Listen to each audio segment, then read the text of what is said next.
Bonsoir à tous, bienvenue dans le Journal de l'Afrique. Voici les titres. Les Ghanéens ne décolèrent pas après le transfert de 2 détenus de Guantanamo à Accra. Soupçonnés de terrorisme, ces Yéménites ont finalement été libérés par les Américains, mais leur accueil est remis en question. Les attaques terroristes de Ouagadougou ont encore renforcé le sentiment d'insécurité de la population. Les attaques du Burkina Faso ont d'autres conséquences. Au Sénégal, où la sécurité est renforcée, notamment dans les grands hôtels. Multiplication des contrôles également. 900 personnes ont été interpellées le week-end dernier. Et puis on ira au Rwanda, qui accueille de plus en plus de réfugiés burundais, pas seulement dans les camps, en pleine ville aussi. Certains ont pu refaire leur vie, d'autres ont bien du mal à faire face au coût de la vie à Kigali. La presse ghanéenne ne parle que de cela. Le sujet alimente toutes les conversations et les attentats du Burkina Faso renforcent encore l'inquiétude. Cela fait près de 3 semaines que 2 anciens détenus de Guantanamo ont été transférés à Accra, de Yéménites accusés de terrorisme qui ont passé 14 ans dans ce centre de détention que les Américains veulent à présent fermer. Et les propos rassurants des autorités ghanéennes ne suffisent pas à calmer la population. Le récit de Mary Colombel. Une prise de risque inconsidérée. C'est ce que pensent de nombreux Ghanéens. Ils jugent la présence de 2 anciens détenus de Guantanamo inquiétante. Je ne suis pas content qu'il soit là, car tout peut arriver. Et si quelque chose arrive, ce sont les pauvres Ghana qui vont souffrir. Donc nous ne sommes pas d'accord avec ce que nos leaders ont fait jusqu'à maintenant. Il y a une force quelque part qui pousse le président à faire ce qu'il fait sans consulter le Parlement. Parce que ce sont les Occidentaux qui contrôlent les Africains plus que nos décisions. L'hospitalité du gouvernement est remise en question par de nombreux Ghanéens.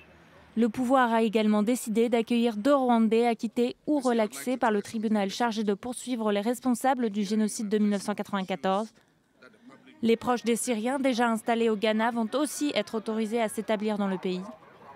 Mais la ministre des Affaires étrangères insiste, toutes les personnes accueillies ont fait l'objet de nombreux contrôles et seront surveillées de près. Cela ne suffit pas à apaiser la population. Les attaques récentes au Burkina Faso ont renforcé le sentiment d'insécurité. L'Afrique est menacée et je pense que le contexte sur le continent favorise ce genre d'événements. Et ça, c'est le plus grand problème. Si on regarde les indicateurs qui pourraient entraîner des actes terroristes violents, ils sont presque tous présents aujourd'hui. Les 2 anciens détenus de Guantanamo ont remercié le gouvernement ghanéen de les avoir accueillis. Ils disent être pressés de rentrer chez eux au Yémen. Cela sera possible d'ici 2 ans. Les attaques au Burkina Faso qui inquiètent toute la région. Le Sénégal a renforcé ses contrôles de sécurité. 900 personnes ont été interpellées ce week-end à des opérations liées aux menaces terroristes qui vont se poursuivre à Dakar. Les précisions de Sarah Sako. La sécurité a été renforcée dans la ville de Dakar, notamment aux abords des hôtels. Les établissements de prestige ont désormais un gendarme, un policier en appui à leur vigile pour fouiller les coffres des voitures et également contrôler les bagages et les clients. Il faut dire que dès le lendemain des attentats de Ouagadougou, le ministre de l'Intérieur sénégalais avait annoncé que les hôteliers devraient renforcer la sécurité de leurs établissements sous peine de fermeture. Dans le reste de la capitale, le dispositif sécuritaire est plutôt discret. On aperçoit toutefois des gendarmes, des policiers positionnés dans les coins stratégiques de Dakar. D'après le porte-parole de la police, il s'agit d'un dispositif donc mixte, police-gendarmerie, mais directement piloté par la Défense nationale. Les Dakarois se sont bien sûr rendus compte d'un changement dans la sécurisation de leur ville. Je vous propose d'écouter les réactions de ces habitants rencontrés dans le quartier des Almadies. Que ça rassure le citoyen. Nous sommes rassurés de savoir que les autorités sont interpellées par la situation sécuritaire et que les dispositions sont prises. Je trouve que la situation est normale. La nuit, c'est vrai, il y a plus de sécurité que la journée, mais tout va bien. Je suis tranquille. Il ne faudrait pas que la peur de mourir nous empêche de vivre. Donc la sécurité est là. Bon, je crois qu'il n'y a rien à craindre dans ce domaine-là, mais il faut être prévoyant. Le chef de la police a d'ores et déjà annoncé que de nouvelles mesures viendraient compléter le dispositif sécuritaire actuellement en action. Quant au ministre de l'Intérieur, il a de son côté annoncé la création très prochaine d'une cellule de lutte antiterroriste, une cellule qui serait donc pilotée directement par ses services. Et puis toujours au Sénégal, 2 opposants faisaient face à la justice. Aujourd'hui, le député Oumar Sarr a été libéré provisoirement après avoir été arrêté en décembre dernier pour diffusion de fausses nouvelles dans le cadre de l'affaire Lamine Diack, l'ancien patron de l'athlétisme mondial. Et puis autre affaire, celle de l'opposant et ancien ministre de la Justice, Amadou Sall, poursuivi pour injure au chef de l'État notamment. Eh bien, le verdict a été fixé au 23 février prochain. Jour J-2 pour Laurent Gbagbo, 5 ans après son arrestation à Abidjan, l'ancien président ivoirien sera jugé à partir de ce jeudi à La Haye pour crime contre l'humanité avec son ancien ministre de la Jeunesse, Charles Blé Goudé. Leurs supporters seront nombreux à faire le déplacement à la CPI. Ils s'organisent, comme vous le voyez ici à Paris, les membres d'une association qui veulent faire entendre leur voix. Écoutez les propos recueillis par Kalidoussi. D'abord, nous attendons de ce procès que la vérité éclate enfin sur ce qui s'est passé en Côte d'Ivoire. Depuis 2002 jusqu'aujourd'hui, nous sommes en 2016. Nous attendons de ce procès que le président Laurent Gbagbo explique les choses comme elles se sont passées et elles se sont déroulées. Nous attendons de ce procès la libération du président Laurent Gbagbo et la libération du ministre Charles Blé Goudé, qui n'est pas un milicien. Le ministre Charles Blé Goudé est un homme politique. Le ministre Charles Blé Goudé a instauré ce qu'on appelle la bataille aux mains nues. Donc il a toujours prôné la paix, il a toujours prôné la cohésion sociale. Même impatience du côté des victimes, mais pour une toute autre raison, écoutez.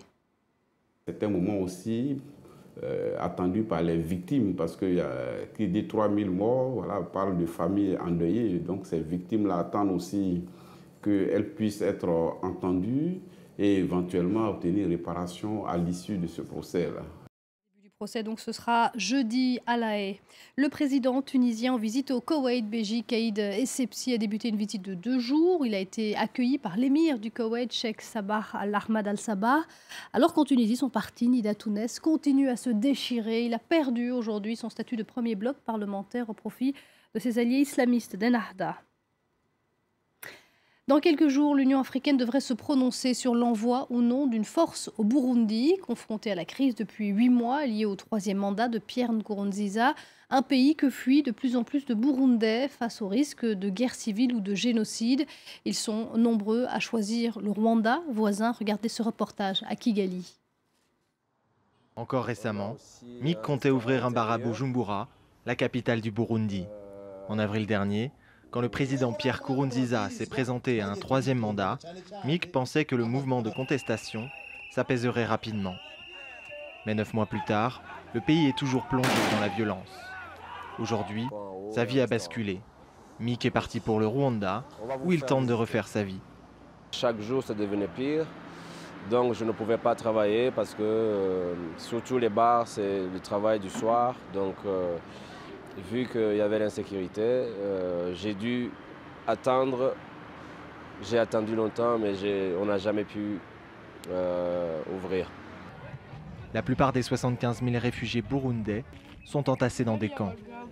Les plus aisés essayent de reconstruire une vie à Kigali. Mike a réussi à rebondir. Il a réinvesti ses économies dans ce bar-discothèque.